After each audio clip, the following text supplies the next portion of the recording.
Get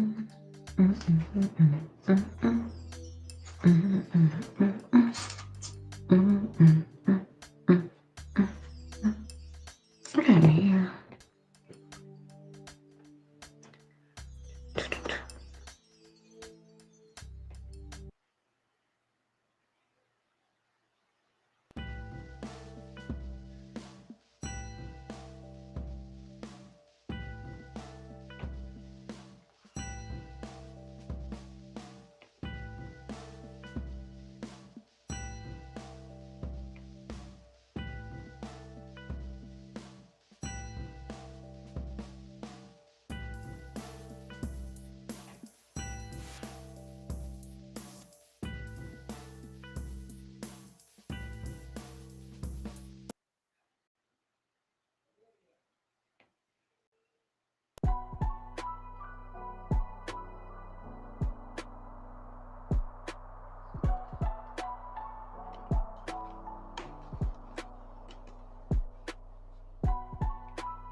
Hey, I don't know who is watching.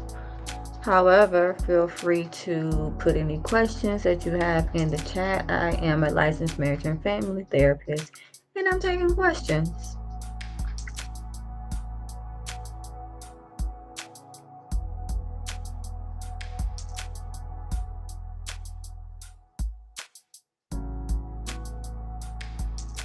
I see we got someone watching. If you have a question, put it in the chat. If not, we can just vibe.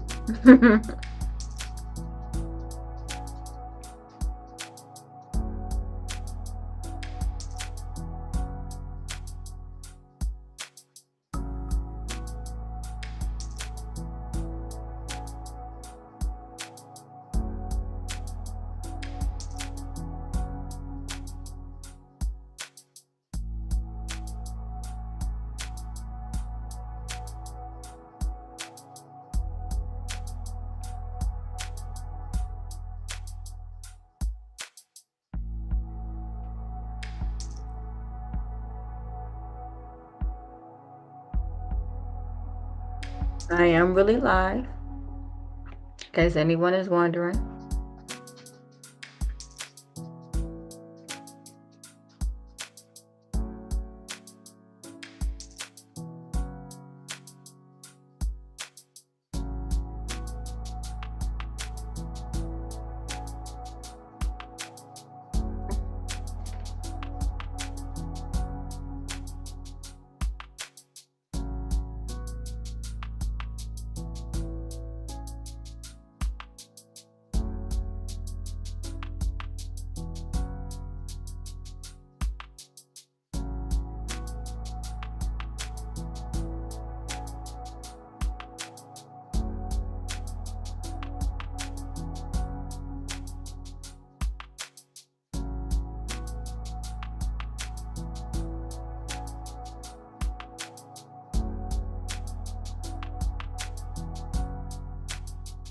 Somebody just said, ladies, would you relocate if a good man came into your life? I mean, that's a hard one.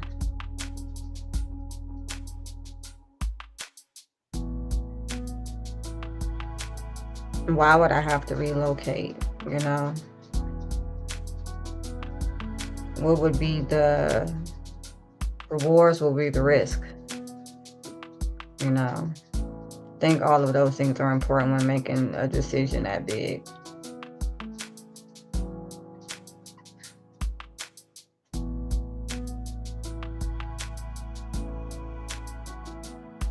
Let me see some of the comments.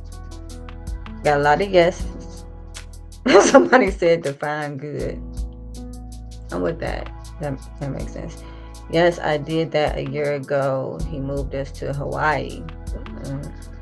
Hey, well, you know, not against Hawaii. Only once we're married, I wouldn't relocate for a boyfriend.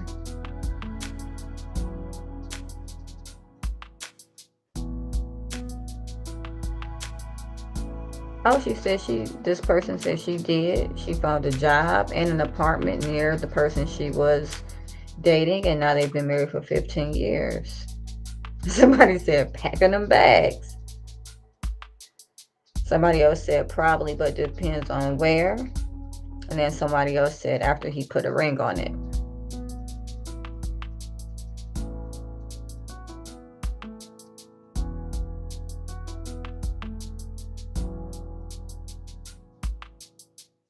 I'm just chilling. So if anybody has questions, feel free to type them in the chat. If not, I'm just gonna keep nodding my head.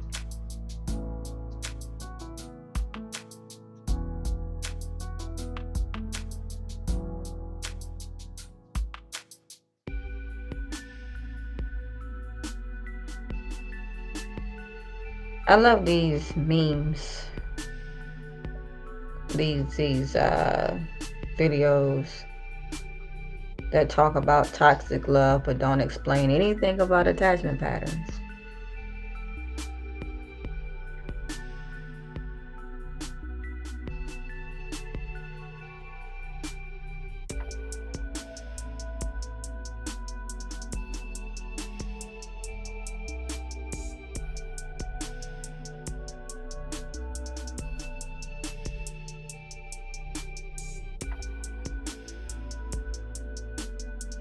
Mm, mm, mm, mm, mm.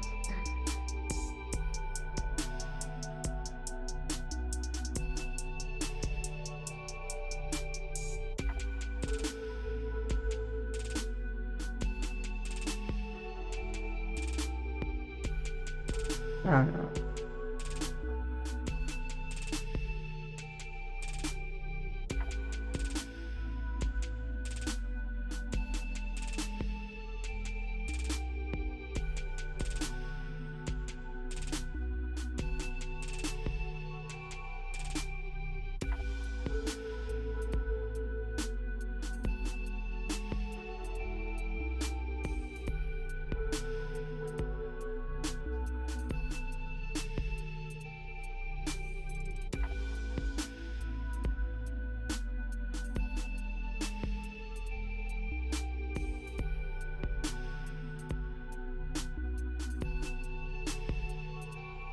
Oh, hey, Mo.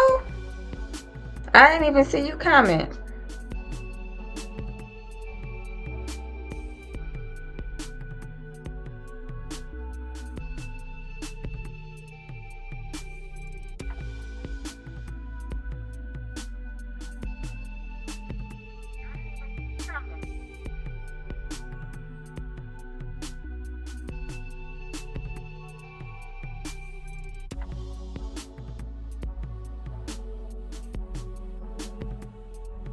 Remember, if you want me to acknowledge you, you have to type something in the chat.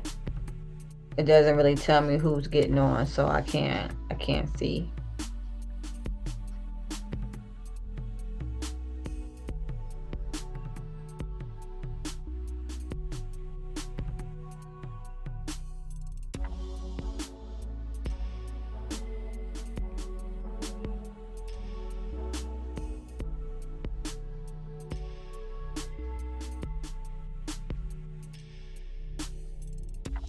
Oh, wow. Someone said, "How do you handle a friend that is always busy and don't get together with you?" That's a good question.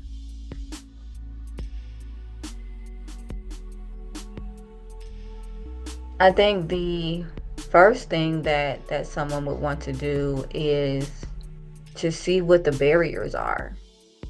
Is it that the schedules just aren't meshing? Is it that we don't have anything in common anymore? Is it that we're avoiding each other? Also, probably would want to ask, are we talking about a female friend dynamic, or female and male friend dynamic? Because those can be very, very different. I would always say, to someone, well, I don't know if I would always say it, but I typically say to people, make room for people who make room for you. And even though it can be hurtful to let someone go, if they're not making room for you and they're not adding to your life,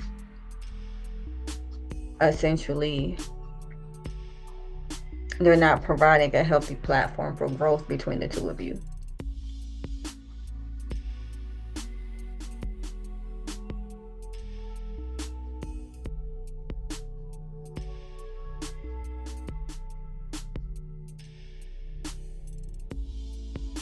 I would also say to set boundaries around yourself.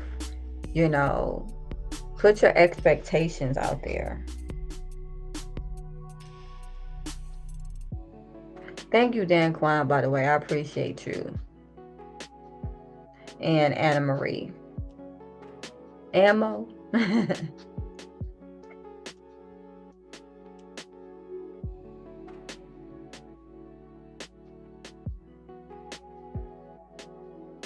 Thank you for the love. I appreciate you. I appreciate you. Anybody have questions, feel free. Put them in the chat. I'm here.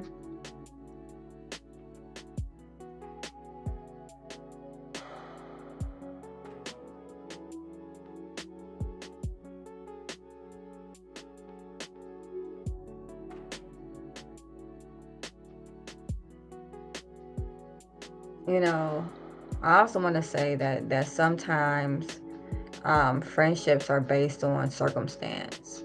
And so when our circumstances change, the friendship can be less viable. So, there's always that. Oh, my week has been good. How has your week been, Anna Marie?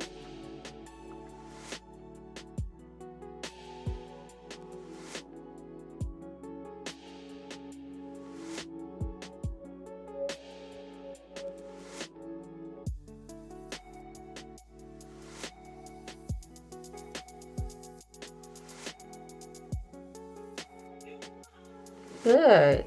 Anything come up for you this past week that you want to talk about? I'm here for it.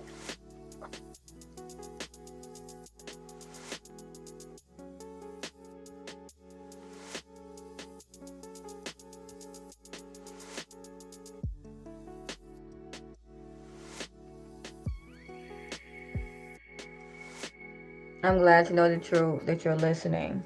But in answer to your question, Anna Marie, about handling a friend that seems to always be busy, again, I would say set a firm expectation. Set a firm expectation with them. Let them know what you expect out of the friendship, as well as, giving them room to let you know what they expect out of the friendship. And then set boundaries so that people that don't meet your expectations aren't taking up space for individuals who would be willing to.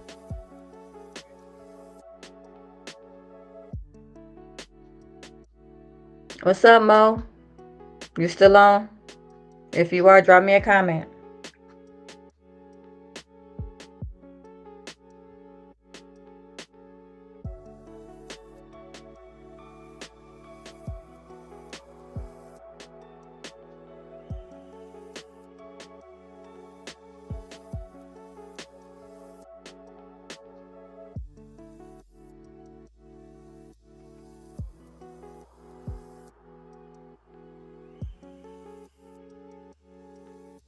Anna Marie, did that answer your question, or was there more details to it that you would like to go into?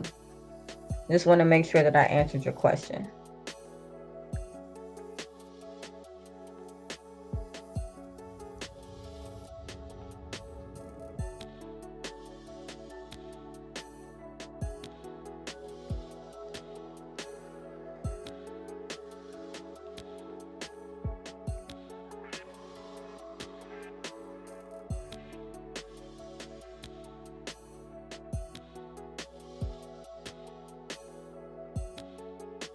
Great. I'm glad. I'm glad. Anna Marie says yes, that helped.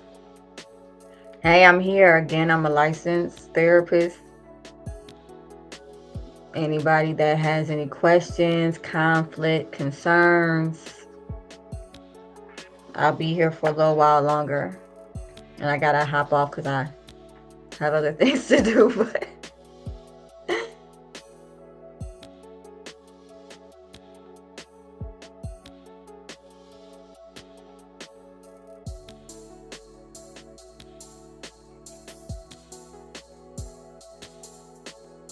But did anybody catch the last show with Chris?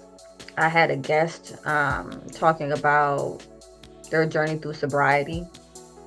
It was a pretty good show. If you didn't catch it, check it out.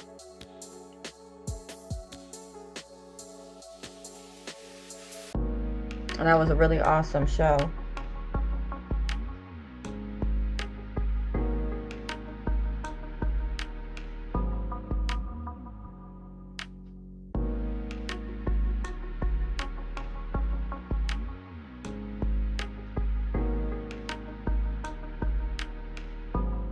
So, I've really been into watching this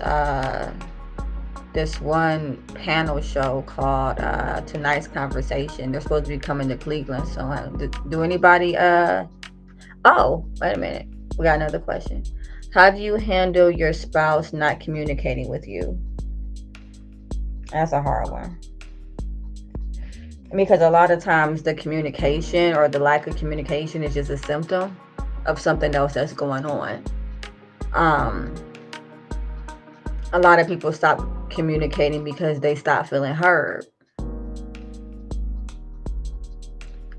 I think that it would be appropriate, to address the elephant in the room, in all honesty. If your spouse is not communicating with you, sit down and have a conversation with them. Acknowledge the fact that you're noticing a decrease in communication and try to work with them to figure out why. But again, lack of communication tends to just be a symptom of something bigger. It's a part of a pattern of emotional cutoff. It's also part of a pattern of distancing. How long has this lack of communication been going on, Anna Marie?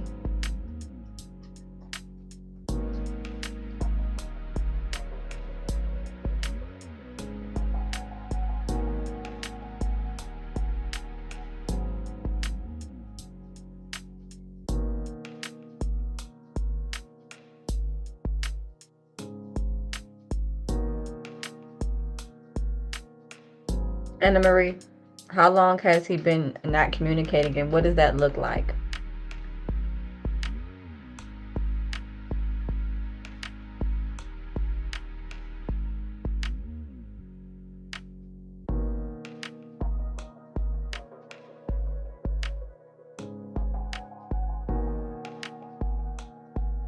Now, is he silent right after, an argument or a dispute, or has he been just silent for a long time now?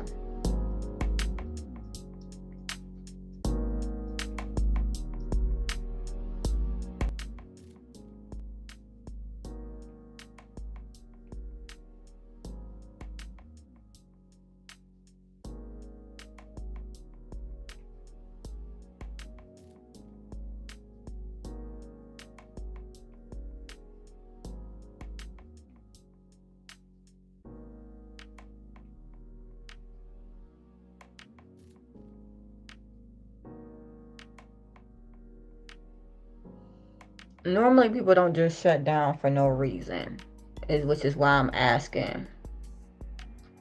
Okay. So Anne Marie said, whenever she talks about how she's feeling, her spouse shuts down and is silent. I'm curious as to what tone is being used, because sometimes we will speak in a tone that is, or in conversation that is blaming, right? You make me feel like this, you make me feel like that, versus using I statements. I feel i feel distant from you when you're not talking to me, or I don't feel appreciated when you don't acknowledge me. I statements help cut down on defensiveness. How long have you all been married? Hey, Mo.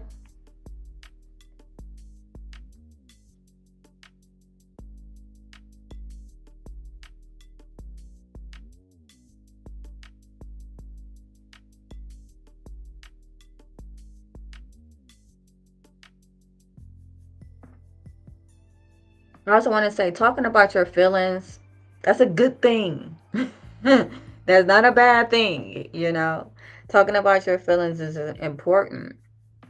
However, it's also important that you make sure your partner has the capacity. Sometimes I'll recommend, wow, 16 years. Okay. 16 years. March 12th. Well, I want to say congratulations. 16 years. That's a long time, so you guys have probably made it through a lot of different things. Um, Do you typically use I statements, or do you find that the language you use may lay blame on your spouse when it relates to you talking about how you feel?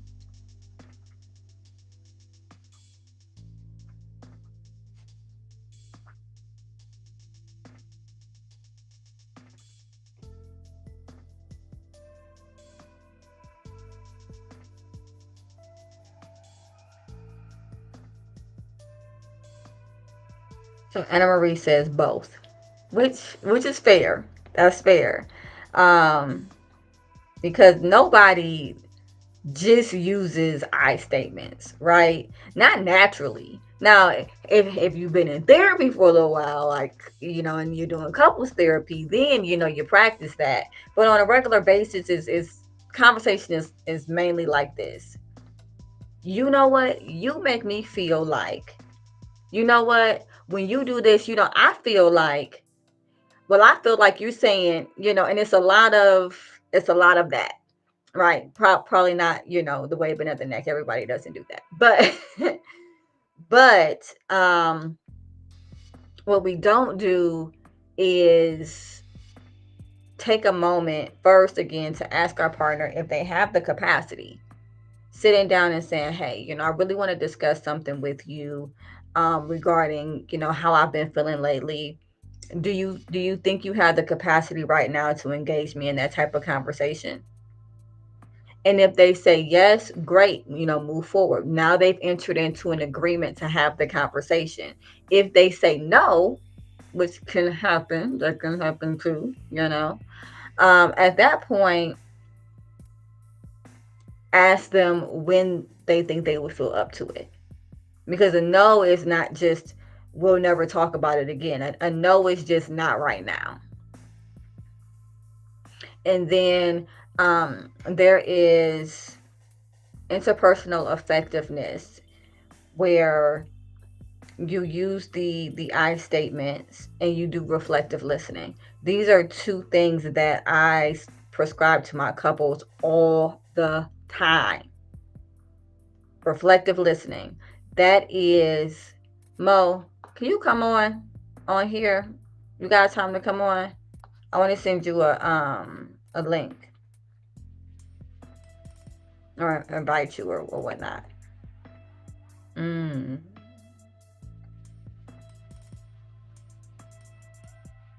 something to. Oh, sometimes he changes the subject. So that lets me know, and I don't know your husband, but based on what you just said, that lets me know that as far as stress communication, he could possibly be the distractor. Distractor is one, placator is one, blamer is one, computer is one. And I know this doesn't sound like anything to you all. Um, but these are all different ways or different styles of communication when people feel stressed. So if you're telling me something and it's causing tension in the room, and I don't want to deal with the tension, essentially what I might do is I might distract. I might change the subject. I might, you know, try to take the focus off myself by looking at other things in the room or putting my attention elsewhere so that you're distracted. Like, what are you looking at? What's going on? Are you looking at the TV, or what's on the wall? What are you staring at? What has your attention, right?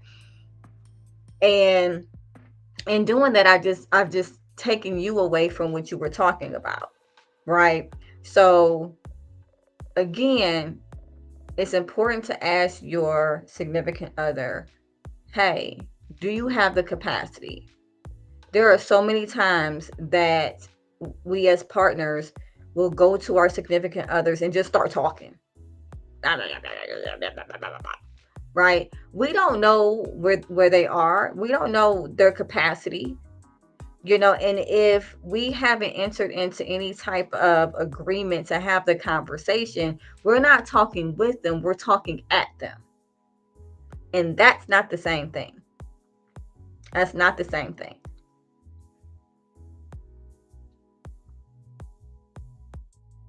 So, reflective listening, getting back to that, is when someone says something to you and then you internalize it, right? And then let them know what you heard them say.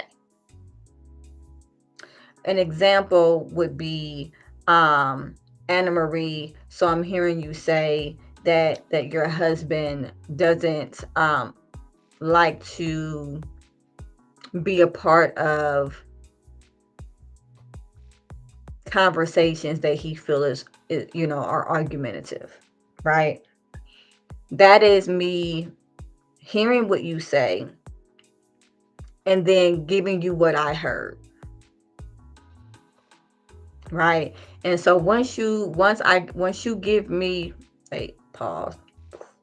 Once I give you what I heard, then you can say to me, well, no, that's not really what I was trying to say. What I was trying to say is that he just XYZZYX. This works well even in, well, not even in, but in relationships, in any type of, whether you're coworkers, whether you are friends, whether you are in a romantic relationship, even with the relationship with your kids, it works well.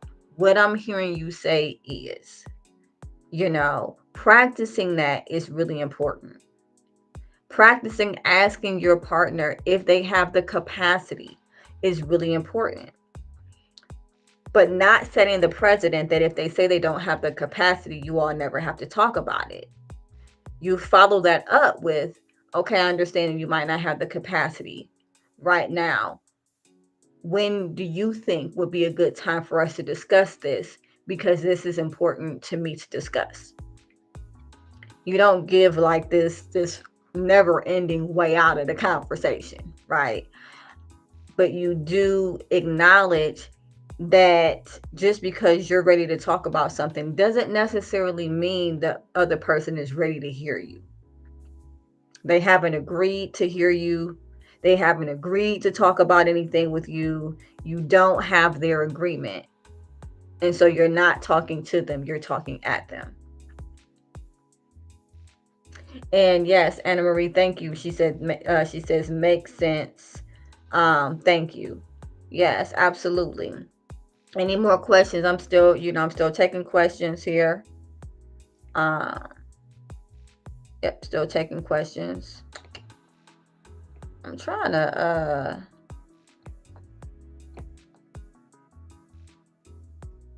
Mom, I'm trying to invite you on here.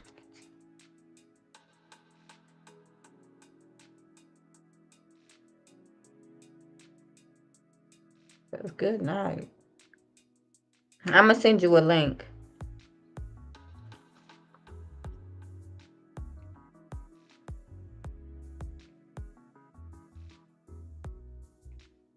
Uh-oh.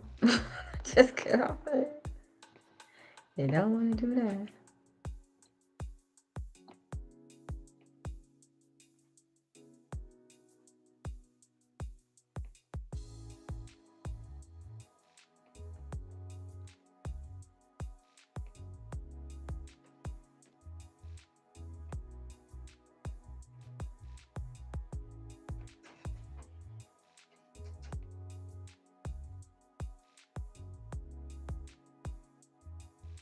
Add my followers from Supportive Advice Live. That's a good idea. I don't know how, but that's a good idea. See, I didn't study like this stuff here, this studio live stuff. Did study therapy for quite some time, so that's I got. Turn your live what? Turn on your live chat so we can see. I did. I thought I did. I thought that I did. If you guys can't see the chat, let me know because I thought I turned it on.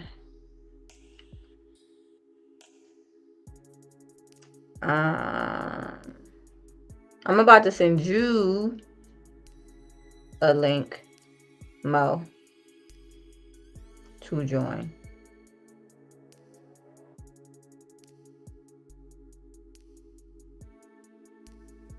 Okay. All right, all right. So, okay, so in the comments, I'm putting the link.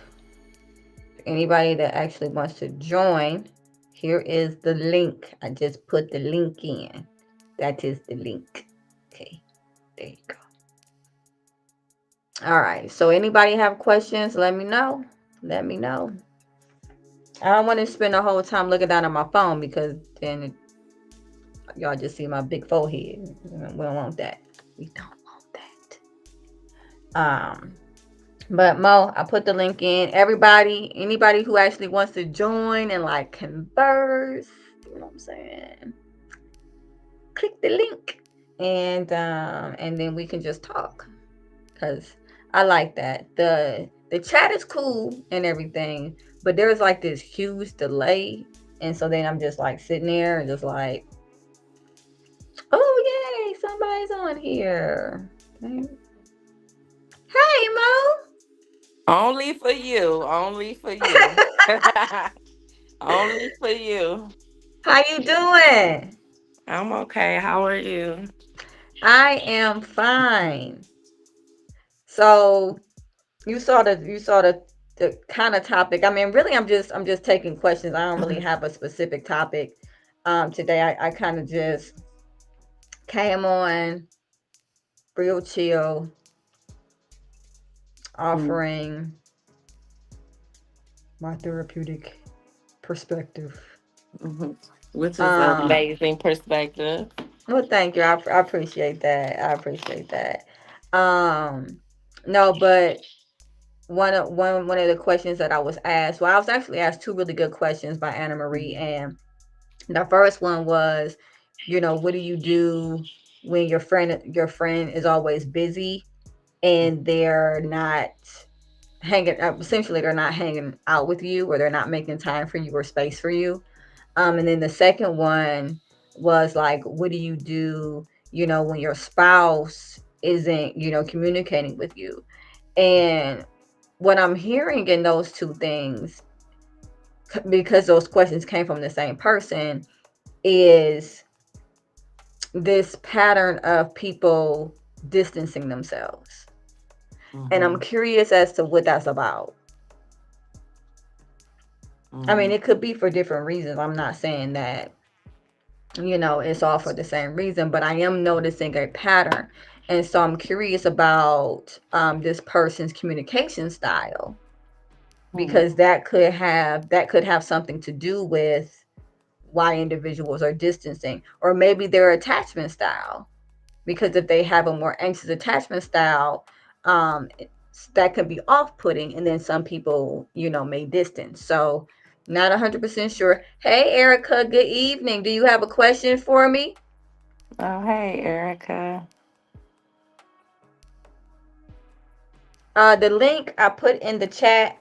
So anybody that wants to join in, I'm all about that. Please do. I'll put it in again so you guys can see. I think I can pin it or something. Um, I Yes, think yay, that's I a pinned it. I All think that's right. a great when what I heard was when you talked about I statements, and also when you talked about communication styles and learning to actually, I guess this would be a question to speak on communication styles. How do you understand someone else's communication style? And because when you think about it, everybody does not know how to communicate. Everybody does not know how to listen effectively. Everyone doesn't know how to even have the conversation. Hey, I don't understand what you're saying, or can you repeat that? Or can you help me understand what's going on? Why you're not spending time with me? Why? What else was the question? It doesn't seem like they have the time for you anymore. Or you can't. I don't know. Whatever the question was, I'm sorry, but Okay. but when we talk about communication, we do have different communication styles, and what I may be able to communicate with you, but I may not be able to communicate with your best friend. You get what I'm saying? Your best friend may not understand me, but you understand me. So, what is it? What would you say about how to develop a communication style with your partner or your friend? So, what I want to bring attention to is Mm-hmm. that initially I was talking about something called stress communication styles. And that's where you get the placater. That's the person that will put all their feelings to the side to make sure that everybody else is happy. Then you have the blamer. That's the person who will, this is your fault, this is not my fault type deal. And then you have the distractor. That's the person where whenever you try to have an important conversation with them, they want to talk about everything else but what you're trying to talk about. And then you have the computer, and that person doesn't think about their feelings. They don't think about your feelings. They're all about the facts. What the fact is, what I don't. The fact is, they don't want to hear anything that has anything to do with emotions, right? Mm-hmm. Um, and so you have a lot of different type of maladaptive stress communication styles. Now that doesn't mean that's how this person communicates all the time. That's just how they communicate during arguments or stressful situations where there's tension or something like that. So, as far as talking to your significant other, I tell people often you might speak the same language, but you're not speaking the same dialect. Mm-hmm. And every language has dialect, right? I remember trying to learn Spanish in school, and there was so many different dialects that you could learn, so many things that meant different things. And Erica, we're getting into, we're talking about communication, just FYI. And so it's not even that people don't know how to communicate. We're born knowing how to communicate, whether it's nonverbal or verbal. You know, look at a baby. If a baby wants something, if a baby's uncomfortable, they're going to communicate that, whether it's verbally or non-verbally, right? So we know innately how to communicate things. However, we may not know how to successfully get our point across without becoming emotionally irregulated or dysregulated, right? We might not know how to do so calmly. We might not be applying reflective listening, which is, let me make this an open dialogue. Let me take a moment to actually hear what you're saying versus just listening to respond. That's good. And so by you saying that, how would a person deal with someone who is just listening to respond versus actually trying to hear what you're saying? When I run into couples like that, or even individuals like that, you know, I go for reflective listening right away. My favorite word to use is pause. Pause. I use that in my sessions all the time. Pause. Sounds like you were listening to respond. So we're gonna go back. We're gonna go back. And what it teaches is that you can't both reflective listen and just listen to respond, right? Because reflective listening entails you actually internalizing or processing what someone said and then saying it back in your own words. And so I won't even create an opportunity for anyone to respond to what the other person said until they reflected.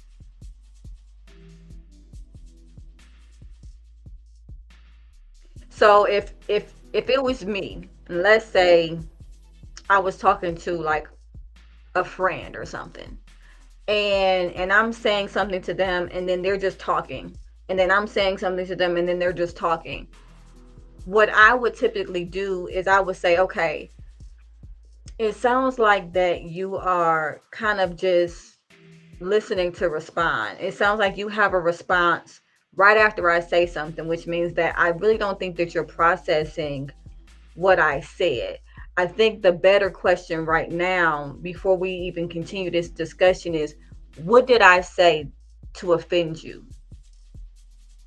You know, at what point in this conversation did you begin not feeling safe? Because those are key elements of that. If I'm defensive, then I am listening to respond because I'm trying to um protect against attack. But if I'm just trying to have a conversation with you and those things keep coming up, all of a sudden now I have to realize, okay, at some point I said something or I maneuvered in a way that this person no longer felt safe and they begin to become defensive. Let's go back to a place of vulnerability so that we can actually have a conversation instead of our defense mechanisms having a fight. That's good. Mm, mm, But that takes humility, mhm. right? Because if someone starts talking over me, right? Natural human reaction is, did you just talk over me? That's your It's like, no, reaction. you didn't just talk over me. You know what I'm saying? Because now I'm about to get mad and I'm gonna talk louder than you. That's human. That's innate human reaction, right? Humility says, wait a minute. There might have been an unintentional. This might be an unintentional consequence of something that I said or something that maybe I didn't mean to, but triggered someone else. Like it is understanding that you don't have to mean to hurt someone to hurt someone. So true. So true. So, Erica, now that you know what we're talking about, kind of, I'm sure.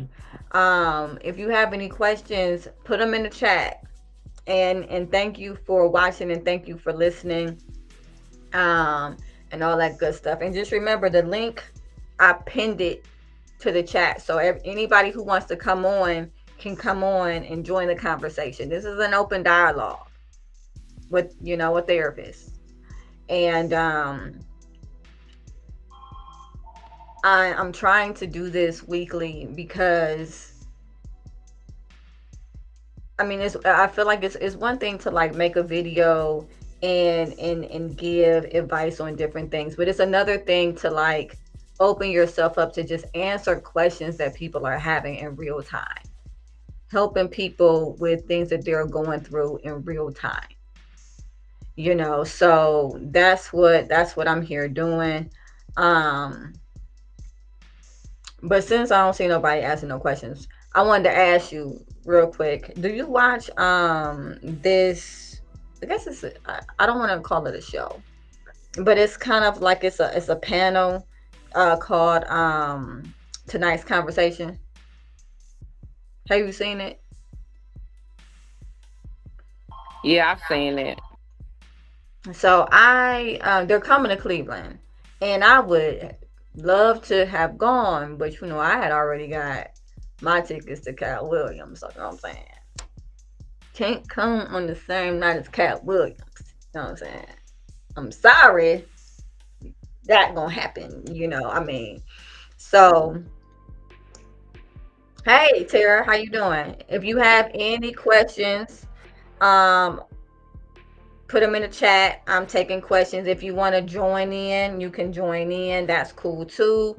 The link is it's in the chat. It's pinned to the chat. So anyway, at some point there was this lady, and I was looking for the clip. I was looking for the clip because I wanted to show the clip, but whatever. So I'm sure somebody will find it. If you find it, put it in the chat. If you find the clip, put it in the chat.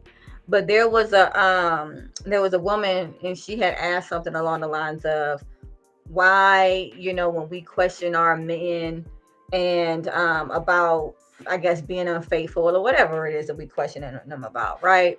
um all of a sudden they say that we're insecure. But essentially she was saying, why, when we catch our dude doing something and then we start to question them about it, all of a sudden we're insecure. And the response the response was essentially, and I'm paraphrasing. So, Trill, if you ever run across this, which, I highly doubt, but if you were ever to run across this, Trill, I'm paraphrasing. But the response was basically, because we suck and you gonna stay anyway. So, what do we need to put all this energy into, you know, something that you're gonna stay over anyway? You looking around for, he said something about women being FBI agents or something like that. And we doing all of this work looking through people's phones and yada yada yada. But we still stay, so what's the point? And I mean, that response was interesting. Was interesting, you know. Um, I get, what he's saying, just in the sense that, like, there's only so long that you can be a victim. You know what I'm saying?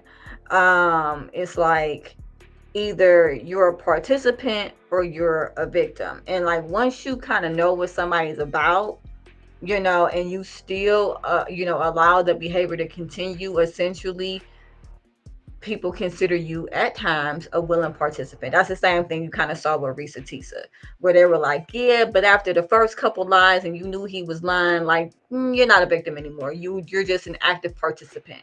And so that's like that's not what I'm saying, but that is the social perspective. And my thing is, like, when there's infidelity, the hurt party a lot of times wants nothing more than to go back to how things were before the infidelity, when they could still trust their partner, when they had faith in a relationship, when, and they want to believe that this is a one-time thing. They don't want to believe that it's a pattern. They want to believe that it's something that can be worked through, right? um I don't think any woman is like, you know what, I hate myself and I just want to keep on getting cheated on over and over and over again. That's my whole thing. Like, no one's saying that. No one is saying that. There is a process that you go through. First is shock. Like, I cannot believe. It's really similar to the stages of grief. You're shocked. I can't believe this. I cannot believe this. I cannot believe this. I guess I meant to say that 3 times. And then there is anger. And then there is, hurt. Sometimes then there's like more shock, And so there's all of these things going on. And then you come to your partner, and really what the person is wanting is some type of reassurance. I'm sorry. Or, this is not, you didn't see what you thought. Like, people really want, you didn't see what you thought you saw type deal. Women are not taking these people back. Men are not taking these individuals back because they don't believe that the person won't change. And so to say, like, what's the point? Because they want the person to change, but they're also looking for reasons to trust or not to trust. So both of those things are happening. I saw Tara say, I just want to make sure that I acknowledge this. Yes, so true. Let me see something. I can't see. Um, Let me take this off. Okay. Yes, so true. That's a defense mechanism. Yes. Yes, it is. So Um, Go ahead, Mo. you mentioned that no one wants to um know that they're you mentioned, I'll just say this, when I was listening to you, I thought about women, or it's men too, it's not just women, but women and men who want to be loved so badly that you will accept anything and you know it's wrong, and you notice the red flags while we're talking about it. You know that he really cheated or she really cheated, but yet you still stay. And sometimes what I've learned from some people I've seen, and even in my own life story, let's be real, like everybody has struggled with this in some kind of capacity, Oh, or if not, if you so-called super woman and superman, you know someone who has dealt with it, right? And wanting to be loved so badly that you will accept the unacceptable. Because at this point, when I think about the question she asked, and we don't really remember the whole clip, I think I saw it too. Um, However, many times when people ask, they have experienced it already. They know that person is guilty. And like you said, you didn't sign up to stay with somebody who cheats and continues to lie. But also, I just wanted to mention the self-reflection part of, do I want to be loved so badly that I'm accepting someone who continues to hurt me?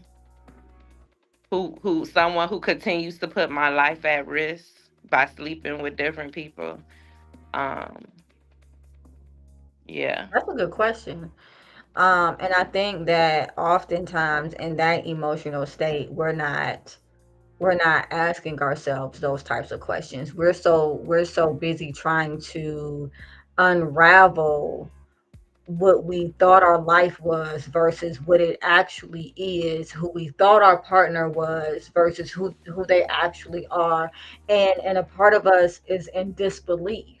Now when she was saying, you know, why when you catch your man cheating and you start asking him questions, does he say that you're insecure? Well, essentially, what is he doing?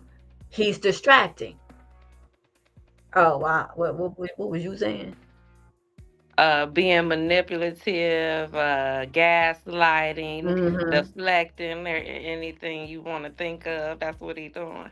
Yeah, he's yeah, all of that, and he's distracting, right? He needs time to think of something, okay?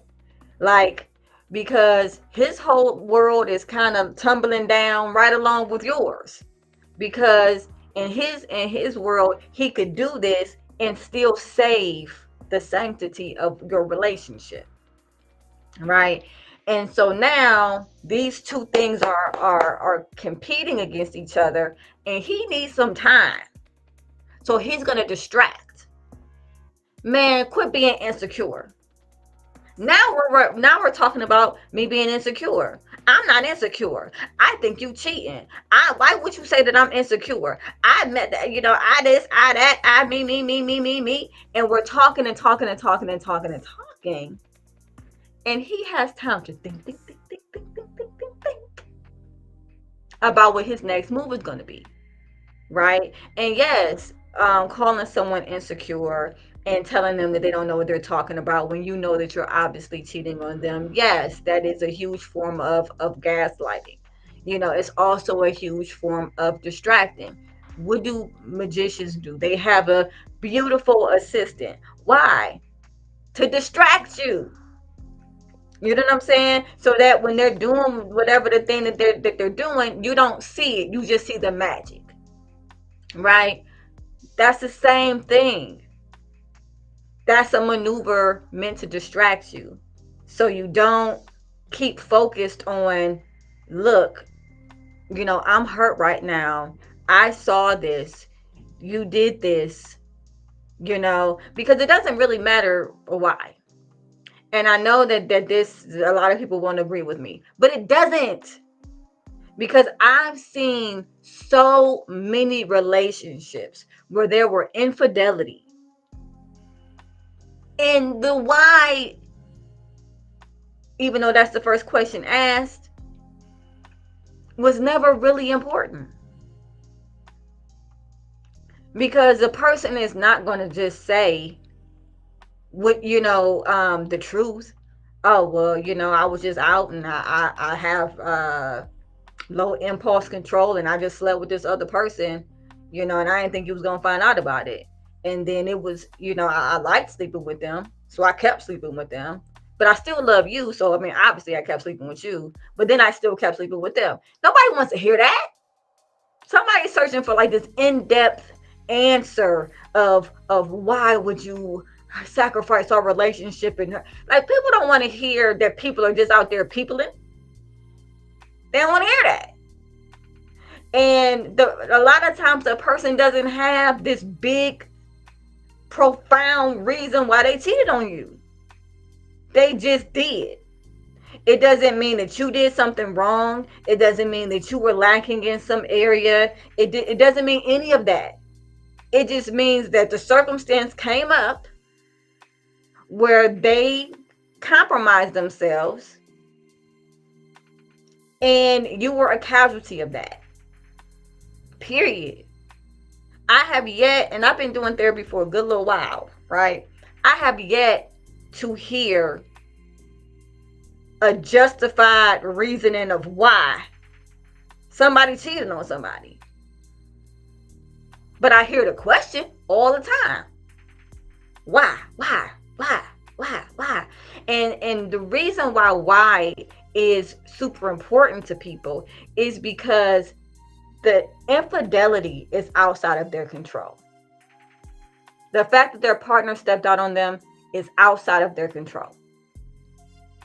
So the way that people try to take things and put it back in their control is to gain some form of blame. If I can blame myself for some of the reasoning as to why this happened, I can feel like I have some control. I can feel like if I make X, Y, and Z changes, I can control this situation. You can't. It's not your fault.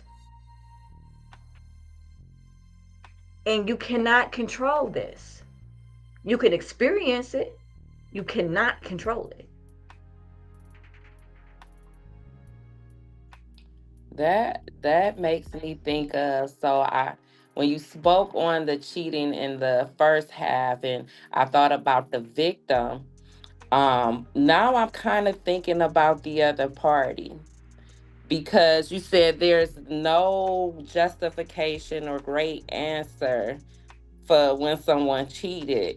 So it makes me think. At first, I thought about somebody who, a love addict. Now it's making me think about someone who has sexual addictions and who may have a hard time controlling these urges, or they use sex to deal with their stress, and it's a coping, I can't even say the word, a coping mechanism. Mm-hmm. And so now they become sex addicts, not even knowing it, because that's their vice, that's their go-to. So we say people go shopping, people go eating, some people go have sex. I mean, it's true. It's Mm-hmm. you're speaking absolute truth, which is where I went back to.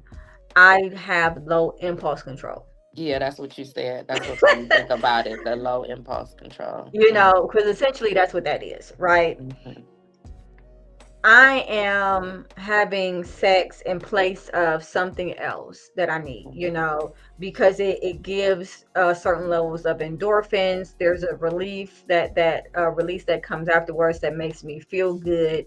and it makes me, it's something that I want to keep having over and over and over and over again. Mm-hmm. That's all well and good, right? I've dealt with couples where one of the partners had that type of addiction, Mm-hmm. you know, and with any other type of addiction, there is a point in time where the person that is in that relationship that is not suffering from that addiction has to make a choice. Am I going to go through this journey with them Mm-hmm. or not? Alcohol, crack, sex, meth, Gambling. gambling. Am I going to go through this journey with them or no? Because if I don't have the capacity to go through this journey with them, let me get off now. But that's typically not what happens. The person will say, you got to stop doing this. They don't recognize it as an addiction. They don't recognize or even understand what low impulse control even means, which means that you're not able to suppress the urges. You some people say you don't have the discipline, but essentially when it's an impulse, you can't, you're not suppressing the urge to do the thing, you're just going out and doing the thing, you know. And so they don't recognize it, and then they're like, okay, don't do it again, don't do it again now, I'll forgive you, don't do it again. And then the person goes and does it again, because that's what people do, that's what addicts do, that's what addicts will continue to do. And then people internalize it. Well, you must not love me because you're an addict. Nope, not the same thing. I can love you and be an addict. My body needs this at a certain point. I can't function without it at a certain point. But just like for anything else, there is rehab. If you are suffering from real sexual addiction and you want to preserve your relationship, do something about it. If you're suffering from addiction and you want to preserve your relationship, do something about it.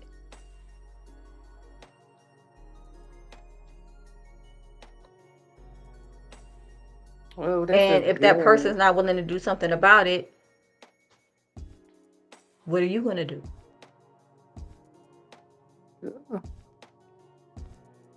This is a talk to be had because many people are suffering from someone that they love that have an addiction, and we don't have to just stay on a sex addiction. Like you said, alcoholism. You love your person. It could be a parent, it could be a spouse, it could be a child. Gambling, messing up the household, the money. This is a great topic. Yeah. Yeah. There is a lot of addiction. And meth is really big. Heroin, for some reason, is trying to make a comeback. I don't know what that's about. But there are a lot of addictions that are tearing families apart. But part of the reason why that's happening is because nobody wants to look at it. A system will stretch and bend and flex and twist to maintain homeostasis, right? Hmm. And what homeostasis means is like status quo, whatever is working well for that system. So if there's an alcoholic, okay, well, one would think, okay, well, if somebody's an alcoholic, that can't possibly be working for anyone. Hmm. Or maybe that person's easier to deal with when they're drunk. Maybe that person's easier to manipulate when they're drunk. Maybe that person is just hard to get along with when they're sober. you know. And so a family will find a way, and this is not to say that families are manipulative or anything like that, Mm-hmm. but the family system will find a way to turn it around for its own good. Mm-hmm. Mm-hmm. Sometimes it allows them to have a scapegoat where they can blame everything on that person with the addiction. Oh, we're perfect. We got everything together. Everything's cool with us. Everything is Jason's fault. Sorry if there's a Jason watching. I just picked that name out the sky. But everything's Jason's fault. We would be so great if it wasn't for Jason. Everything would be so awesome if it wasn't for Jason. And so they don't have to look at themselves in anything that they're doing within a family system that's causing disruption because they can point everything at Jason. There's always a reason why the family continues to enable.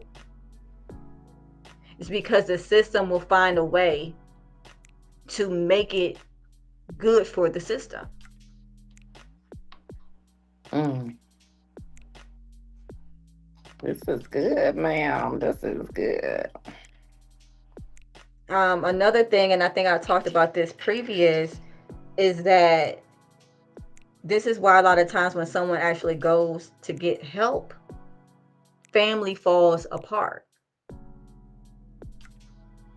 Somebody goes into rehab, comes back, and they're living a different type of life now.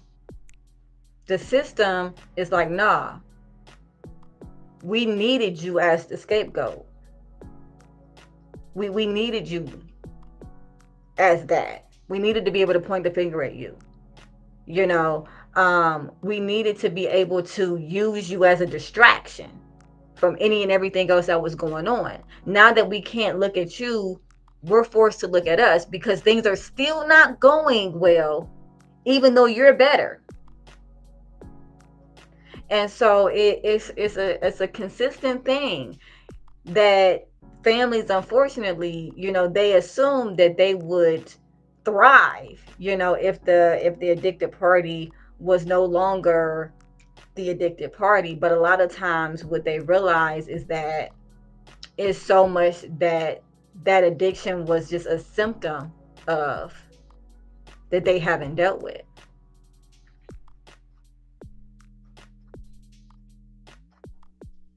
That's good. I can give an example. Um, about 10 years ago, I decided to quit drinking, and when I decided to quit drinking, you know what? It may have been longer than 10 years now. But anyway, when I think about that time, um, I had friends who was like, "Hey, yo." Oh, you not coming to my birthday party? No, I can't come right now because I'm trying to quit drinking. Oh, it ain't gonna hurt you. It ain't gonna hurt you to come. Yes, it is right now. If I come to the party, I know I'm going to have a drink. Okay. And so I couldn't come. And so I found that I had lost a good amount of friends. And then it had me just thinking like I was surrounded by people who love to drink. And I'm not knocking nobody. If you love doing what you do what you do. I'm just sharing. And so I found that a lot of people didn't like that I had stopped drinking. And they would say like, if I be around them, you could have a little drink. I mean, you could drink wine at least. And I say no. I'm choosing not to drink. I'll drink. You can pour me some cranberry and orange juice in here, and that'll be my drink. And I found that it was people who were upset with me when I was trying to make a positive change, and I couldn't understand it because I wouldn't say, "Hey, you need to stop drinking," or I wasn't judging them about what they were doing. But they would say to me, "You can have a drink. Oh, that bothers me. You just sitting there with your little ginger ale and this and that." And I couldn't understand why the people that I loved was so bothered about something positive that I chose to change for myself. So yes. Because you were a reflection of what they didn't have the strength to do. Mm. That's why. And often that's what happens. We make a big change, we do something drastic, and it's almost as if it shines this mirror on the other people around us. You don't have to go to anybody and say, you should stop drinking. Right. But they see you and you're doing your thing and you're not drinking. And then it makes them more conscious of the amount of drinks they're having, Mm. makes them more conscious of their behavior around you. Now, when we're all drunk, we don't have to be accountable or conscious or any of that. But when there's that sober person, now all of a sudden we're uncomfortable. You become a mirror, you become a reflection. And a lot of times that's what happens. But even in the family system, a lot of times there's an enabler. There's that person that is saying that they don't like that person drinking, but continues to supply the alcohol. But they hate it. They hate that person's drinking. Oh, it's awful. But they'll continue to supply that alcohol. They sure will. Or that family member who, they might not drink, but oh, I know that person has a connect to marijuana. So yeah, I down them for drinking, but I use they connect for marijuana. You know what I'm saying? So if that person was to like completely get out of whatever they were doing, it's like, well, wait a minute. But I still need you to play X, Y, and Z role. I still need you to do this thing. I don't want to look at what I'm doing. Can you go ahead and continue to be a clown, please?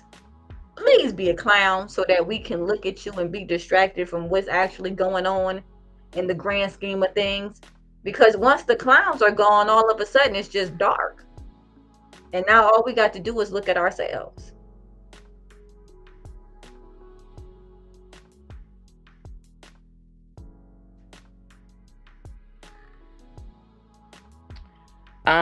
So when you talk about that, for someone who is trying to change or Mm. they are changing, and someone else is throwing their insecurities onto you, what do you suggest to that individual?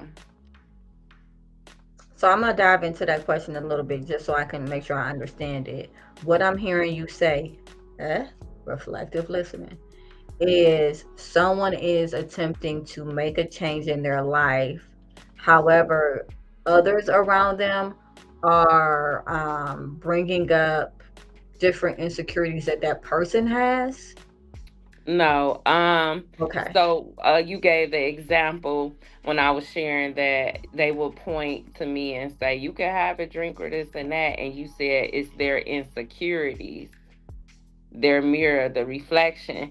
So how would I in that instance, when someone else is pushing off their insecurities by uh referring a person to go back to doing something they tried to change, or saying, "Oh, it ain't that bad," or whatever it may be, how would you tell somebody to correct the individual who's trying to uh push their insecurities onto the person who's trying to change? So the first thing that I would say is understand very clearly they're not talking to you, they're talking to them. Don't take it personal. They're not talking to you. Everything that they say, they're saying to themselves. It's okay to have a little drink. Mm, It's not that bad. You can drink. It's cool. It's okay. They're not they might be saying it to you, but they're not talking to you. They're talking to them. They're trying to calm whatever voice in them is telling them that it's not okay. Because obviously you made it very clear you weren't telling people it wasn't okay. mm-hmm. But there was something inside of them that was telling them it wasn't okay. So the first thing is to understand that when those people are talking to you, they're talking to themselves. Mm-mm-mm. They're not really trying to get you to have a drink. They're just trying to make themselves better for having them. Wow. So that's number one. Number two, you know, is very clear. You know, hey, no judgment. Do your thing. Have fun. However you see fit. And allow me the space to be able to have fun the way that I see fit. You know what I'm saying? It's no shade. You know, they're looking for some type of permission to be able to do what they want to do. Now as a therapist, I ask questions like, I'm curious as to why you feel you need to tell me that. Are you feeling uncomfortable about drinking?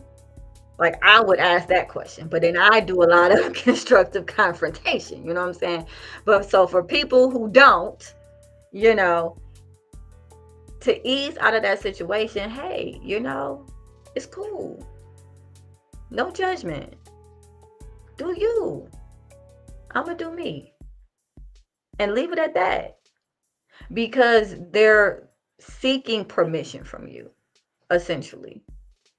They're seeking permission, and the permission comes from you actually indulging in the same act, right?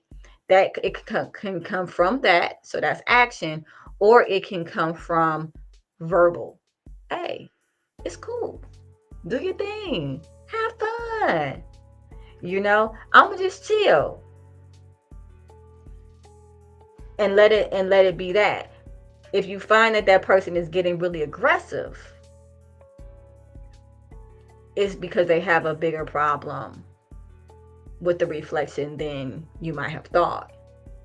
And that's not your burden to bear. That's not nothing that you need to take on your shoulders. That's something they need to deal with. If they don't feel comfortable drinking, and that manifests when they see other people that used to drink not drink, that's not something that you have to solve for them. You don't have to take a drink because they're trying to soothe their own conscience. You don't have to give permission through physical action of participating in what they're asking you to participate in.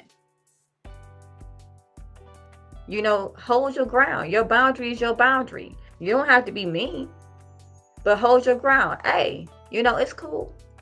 I'm good. And just leave it. Leave it at that. Because they're not talking to you anyway. They're talking to themselves. They're pacifying themselves.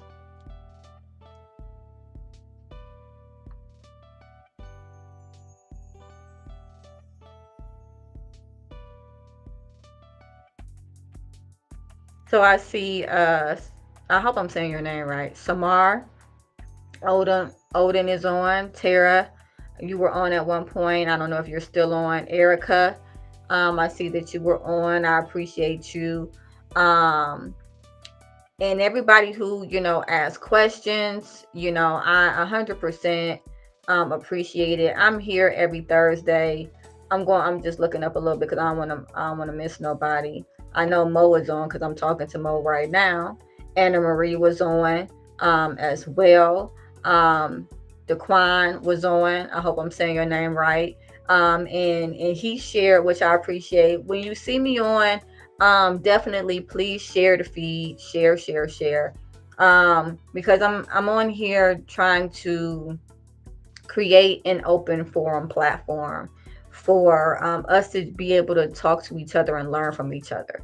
I'm a licensed therapist, and I have professional insight. I don't necessarily like to call it advice, even though it says call supportive advice live, but I have professional insight. And so if you have questions, feel free to come on just like Mo did, right? This wasn't scary, Mo, was it? No, it was not. I enjoy these conversations and these topics. You can learn so much just by having a conversation with someone, and with your expertise that can assist day to day communication interactions with others. So I appreciate it. I love this type of uh, conversation and Yeah, I learning. was glad I was able to catch you. That you was able to come on this Thursday. If y'all don't know, Mo is normally riding with me on Thursdays, on my video podcast and things.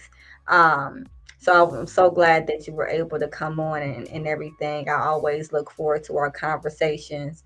Um, My does class, it, my huh? class is almost over, so All I'll be back right. soon. It's almost over. But I look forward to it. Now, does anybody else have any other questions before I let you guys go? Because I do have to jump off soon.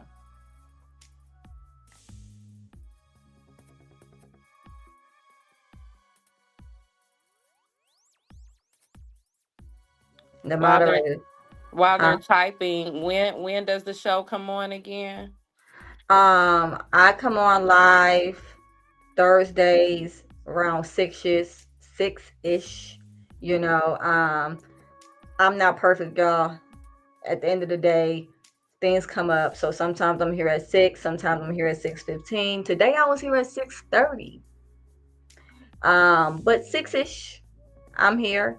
And I'm typically on here. Normally we have a topic like we'll do, am I the a-hole, or we'll have like a specific topic that we're talking about. But today was just kind of like a free for all. But yep, Thursdays, I'm here. So, subscribe, or, like the pay supportive advice live, so you can get updates of when we're live and all that good stuff.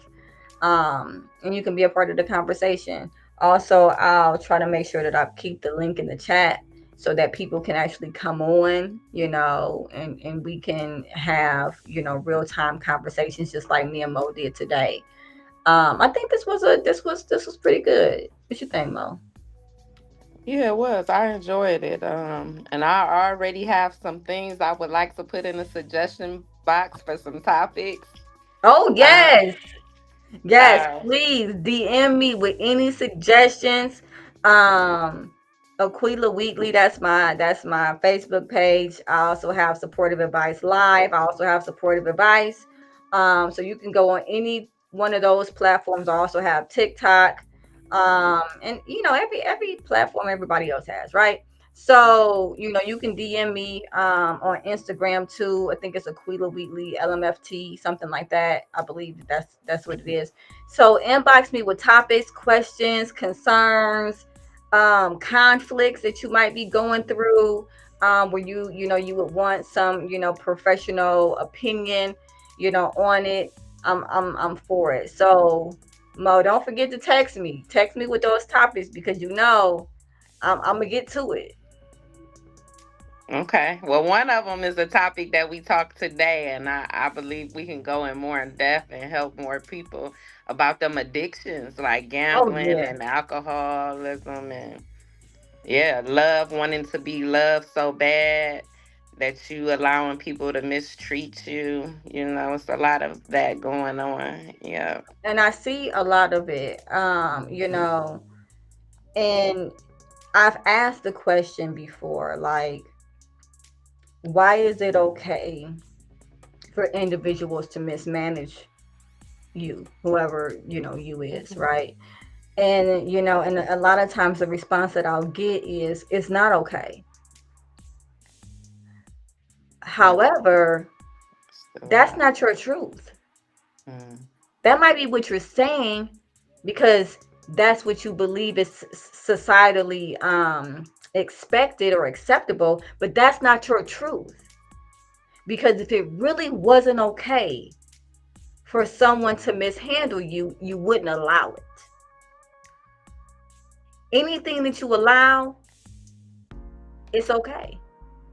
Mm. And that's when I go into really going with radical honesty.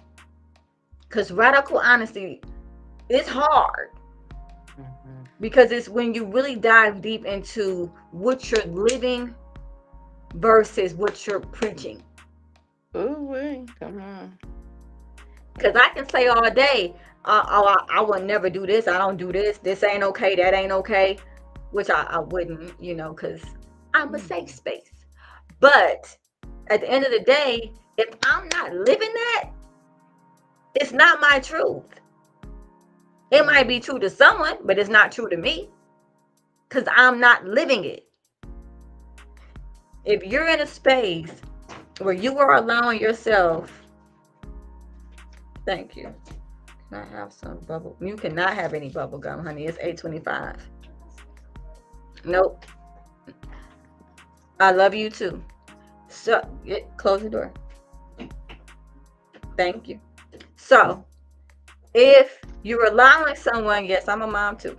If you're allowing someone to mismanage you and mishandle you, you can stop saying it's not okay. Because clearly you've decided it is. So the bigger question is, at what point did you decide that you didn't deserve to be handled properly? At what point did you lose patience? So much so that you were okay with being mishandled. Those become the bigger questions.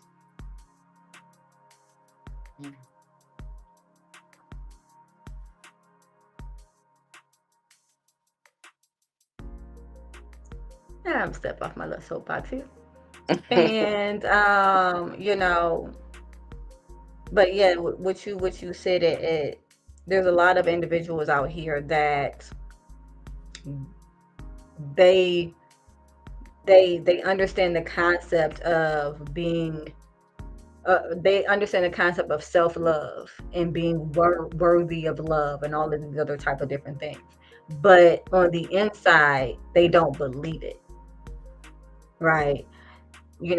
I can have someone say to me, no, I love myself and I know my worth, but then none of their relationships support that.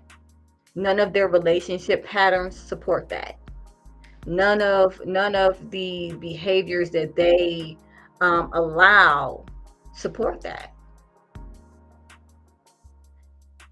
And then I have to ask them, well, what is your love doing for you?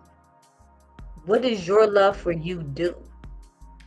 Because if all it does is put you in situations where you're hurt and mishandled, do you really love you?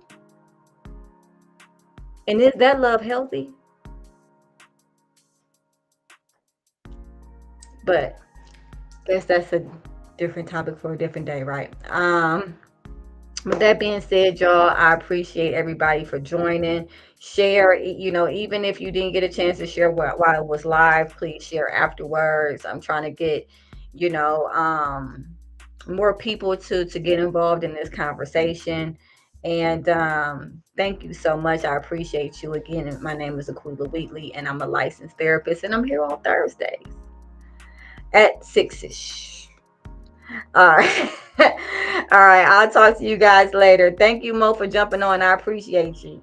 Bye, everybody. Have a great day. You have a great night. Bye.